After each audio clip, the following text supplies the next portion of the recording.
In this video, I'm going to show you guys 50 Fortnite tips and tricks that you need to know. First up, fundamentals of the game, blueprint editing. While behind a wall with a cone in your box, hold out your blueprints to safely edit behind cover, giving you a safer time while fighting. If you grab a wall and edit it, there's a chance your opponent will shoot back, hitting you hard. You can instead bait them by simply editing and then resetting the wall, giving you an opportunity to get a possible elimination. When you're aiming, have your crosshair head to chest level and track your opponents as best as you can, as this will help you with your aim. When you are making edits, focus on where your crosshair is when you finish the edit and have your crosshair on where the next edit will begin. As you can see here, my crosshair is exactly where it needs to be, making editing a whole ton easier. You should utilize your movement to swing before you shoot. You can duck behind a cone or strafe left and right when you spray a wall to be less hittable. I also recommend getting fluid movement to make building and editing a whole lot easier. And trust me, the game overall will be so much easier. When you approach an opponent's box without a cone, you can look under the floor and slide a cone through their box, giving you an opening advantage. Let's say your opponent has the high ground. Instead of building up and up using a majority of your mats, look for chops, as players might not always connect. You can use this to regain the high ground if they drop down or get a free shot while they fall in the air. Learn these simple high ground retakes: 90s, clicks jumps, twifo cones, and high walls. Even with how simple they are, everyone uses them. A very popular mongrel classic and peanut butter can be done differently or better. Flipping the ramp to the left or right, giving you a non-50-50 angle, and ensuring that a floor is on your head, bumping you back down, exposing you for less time. Practice pre-firing. When an opponent breaks your wall, there's always going to be a split second where you can shoot them before they can build to get free damage and a possible elimination. Practice peeks like these to give you the best chances of winning fights. Most of the time, focus on giving yourself the right hand peek. Master the art of phasing into boxes. You can simply put a ramp over your head and jump in using your AR, shotgun, and pickaxe. You can also phase up from a floor and a cone if you walk straight forward.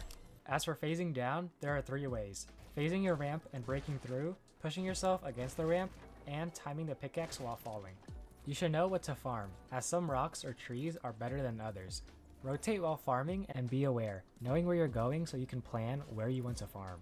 If you are low on HP or getting pushed, utilize hard mats such as brick and metal, but switch to wood if you're running away trying to block angles. Be aware of the ammo in your gun. I've seen way too many people jump into a box and die because they have no ammo.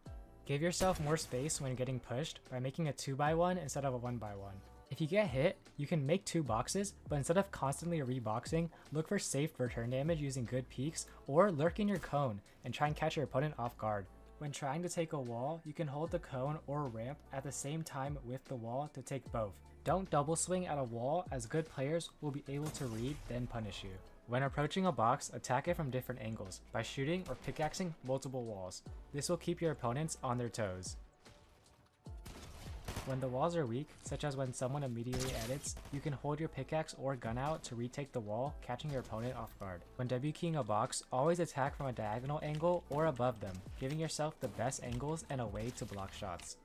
Always block off every angle when you are box fighting an opponent, as this prevents third parties or getting hit from unexpected angles. Having the ability to change tempos in a fight will catch your opponents off guard. You can play slow to see their tendencies and then speed up to throw them off. Just because you've been hit for 40 damage doesn't mean you always need to use a ton of your mats by running, making boxes to try and heal. You are still able to fight.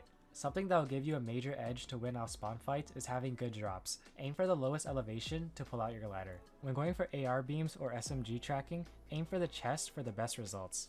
After killing an opponent, always be sure to prioritize making your own space before getting the loot to ensure you don't get stuck in builds. When you are on top of someone's builds, utilize visual sound effects to predict which way the enemy will edit out, then get the piece before them to get the advantage. If you need to go far and the terrain is going downhill, take advantage of sprint jumping, then sliding instead of just sprinting. You should jump and slide while healing to maximize efficiency. When someone's in your box, your first instinct might be to edit the ramp towards you, making it a 50-50. Instead, edit it towards your opponent, giving you the first shot every time. With the attachments, to get perfect hip accuracy, use the laser and muzzle brake attachments. This is the burst SMG without the attachments, and here it is with the attachments. To remove sniper glare this season, use the red dot, Holo 13, or 2x scope, as the 4x scope gives you the glare. For those stacked tournament games, learning your surge routes, looting quickly, and practicing your AR or sniper aim will help you get past these surge thresholds. As of right now, these are what the thresholds are. Make sure to learn the different tarps in endgames, such as cheap ramp tarps, full tarping, and layer changing tarps. Make sure to take advantage of pre-edits, especially in team game modes, as this can give you a free refresh if done correctly. If you see yourself making constant mistakes or struggling in the early, mid, or end game, try VOD reviewing, as this helps with game sense. And when watching your gameplay, think of what you could have done differently instead of brushing it off. It also helps when you have someone else VOD review with you. Fight players that are better than you to improve, rather than playing your friends that are worse than you.